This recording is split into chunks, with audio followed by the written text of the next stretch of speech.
हिंदी फिल्मों के अतीत में अभी भी इतना कुछ अनकहा और अनछुआ है जिसे खोजकर हिंदी सिनेमा के प्रेमियों के सामने प्रस्तुत किया जाना बाकी है। 70 के दशक की कुछ पुरानी पत्रिकाओं को पढ़ते समय बॉबी टॉक सिनेमा को इस फिल्म की अनूठी जानकारी मिली, जिसकी घोषणा अमिताभ बच्चन और रेखा के साथ की गई थी। लंबू दादा के उपयुक्त टाइटल के साथ अनाउंस की गई इस फिल्म को कुछ अज्ञात कारणों से जल्द ही बंद कर दिया गया था। वैसे तो फिल्म उद्योग में किसी प्रोजेक्ट का बंद हो जाना कोई नई बात नहीं है और अमिताभ बच्चन के साथ कई अन्य सितारों की फिल्मों के बंद होने की एक लंबी सूची है। लेकिन इस फिल्म की खबर इसलिए खास है क्योंकि इसे अमिताभ के शुरुआती सालों के दोस्त महमूद द्वारा निर्देशित किया जाना था और उस दौर में अमिताभ की लोकप्रियता अपने चरम पर थी। फिल्म के शीर्षक की टैगलाइन थी, a good hearted man but a great enemy of enemies. Film का संगीत बासु मनोहरी को दिया गया था और गीत लिखे थे मजरू सुल्तानपुरी ने।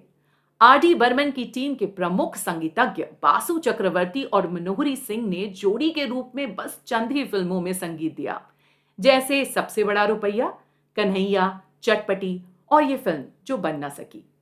रोचक बात तो ये है कि फिल्म सबसे बड़ा रुपया भी महमूद की ही फिल्म थी, जिसके वो निर्माता भी थे।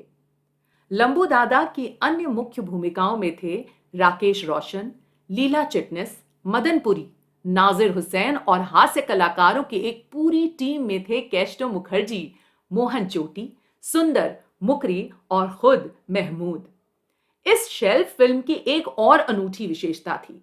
इसके पोस्टर पर दिया एक क्रेडिट जिसमें लिखा था, इंट्रोड्यूसिंग गोगा पहलवान फ्रॉम कर्नाटका। हालांकि फिल्म में गोगा पहलवान को कैसे पेश किया जाना था ये कहना मुश्किल है, मगर ये कुछ नया जरूर सोचा गया था, जिसका विशेष उल्लेख प्रतिष्ठित स्क्रीन पत्रिका में प्रकाशित फिल्म के पोस्टर में भी किया गया था। अमर लाल पी छाबड़िया द्वारा निर्मित इस फिल्म की मूल पटकथा राम गोविंद ने लिखी थी, जो एक दशक के बाद दोबारा बनाई गई फिल्म में बिल्कुल बदल दी गई थी। 80 के दशक के आखिर में लंबू दादा कबीर बेदी को मुख्य भूमिका में लेकर फिर से बनाई गई, जिसमें माधवी, परेश रावल, अरुणा ईरानी, किरण कुमार, महेश आनंद और अन्य कलाकार भी थे।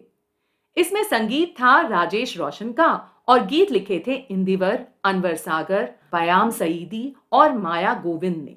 बालाजी फिल्म्स द्वारा प्रस्तुत और अमरलाल पी छाबड़िया द्वारा निर्मित ये नई लंबू दादा शरद चौधरी द्वारा लिखित और निर्देशित की गई, जिसकी कहानी एक गुंडे जैसे किरदार के इर्द गिर्द घूमती थी।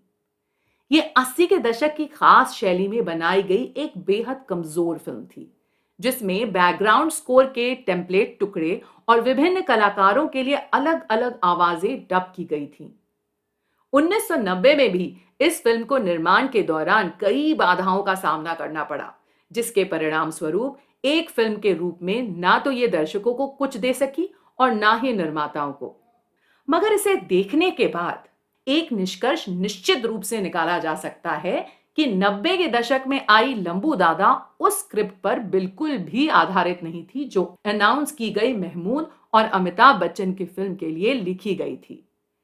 इस पॉडकास्ट में बस इतना ही, लेकिन आप जुड़े रहिए और पढ़ते व देखते रहिए बॉबी टॉक सिनेमा।